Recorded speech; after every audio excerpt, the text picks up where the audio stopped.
Welcome to ಮನಿ ಊಟ cooking channel.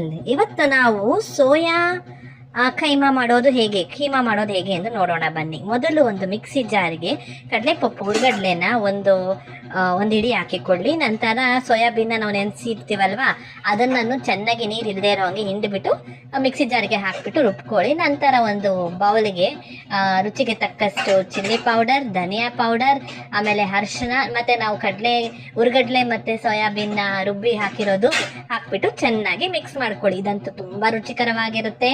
ಸಂಜೆ ಹೊತ್ತು ಮಕ್ಕಳಿಗೆ ಸ್ನ್ಯಾಕ್ಸ್ ಥರ ಕೊಟ್ಟರೆ ಅಂತೂ ಇನ್ನೂ ತುಂಬ ಟೇಸ್ಟಿಯಾಗಿರುತ್ತೆ.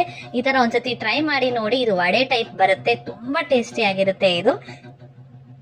ಇದನ್ನೆಲ್ಲ ಹಾಕ್ಬಿಟ್ಟು, ಇದು ತುಂಬ ಪ್ರೋಟೀನ್ ಇರೋದ್ರಿಂದ ತುಂಬಾ ಟೇಸ್ಟ್, ಇದು ತುಂಬ ಒಳ್ಳೆಯದು ಮೈಗೆ.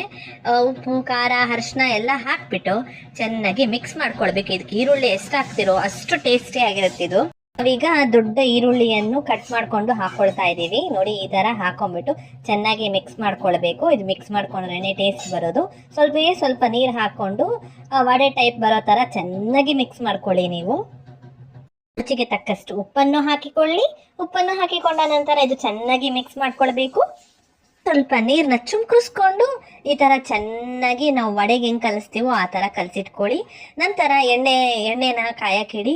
ಎಣ್ಣೆ ಕಾದ ನಂತರ ನೀವು ಸೇಮ್ ವಡೆನ ಹೆಂಗೆ ತಡ್ತೀರೋ ಆ ಥರ ತಟ್ಟಿಬಿಟ್ಟು ಒಂದೊಂದಾಗಿ ಹಾಕ್ಕೊಳ್ಳಿ. ಇದು ಲೈಟ್ ಗೋಲ್ಡಿಶ್ ಬ್ರೌನ್ ಟರ್ನ್ ಆದ ನಂತರ ನೀವು ಸರ್ವಿಂಗ್ ಪ್ಲೇಟ್ಗೆ ಸರ್ವ್ ಮಾಡ್ಕೊಳ್ಬೋದು. ತುಂಬ ರುಚಿಕರವಾಗಿರುತ್ತೆ, ತುಂಬ ಹೆಲ್ದಿ ಕೂಡ.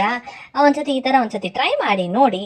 ನಿಮ್ಮ ಮನೆಯವ್ರಿಗೆ ಎಲ್ಲರಿಗೂ ಇಷ್ಟಪಟ್ಟು ತಿಂತಾರೆ. ಒಂದ್ಸತಿ ಈ ಥರ ಟ್ರೈ ಮಾಡಿ ನೋಡಿ. ಈ ಥರ ಲೈಟಿಶ್ ಬ್ರೌನ್ಗೆ ಟರ್ನ್ ಆದ ನಂತರ ಸರ್ವಿಂಗ್ ಪ್ಲೇಟ್ಗೆ ಸರ್ವ್ ಮಾಡ್ಕೊಳ್ಳಿ ಅಷ್ಟೇ. ಸೋಯಾ ಚಂಕ್ಸ್ ಕೈಮಾ ಸವಿಯಲು ಸಿದ್ಧ ಮಾಡ್ಕೊಳ್ಳಿ, ತಿನ್ಕೊಳ್ಳಿ. ನಿಮಗೆ ಏನಾದರೂ ನಮ್ಮ ಚಾನಲ್ ಇಷ್ಟವಾದಲ್ಲಿ ಪ್ಲೀಸ್ ಲೈಕ್, ಶೇರ್, ಸಬ್ಸ್ಕ್ರೈಬ್ ಮಾಡಲು ಮಾತ್ರ ಮರಿಬೇಡಿ. Thank you for watching.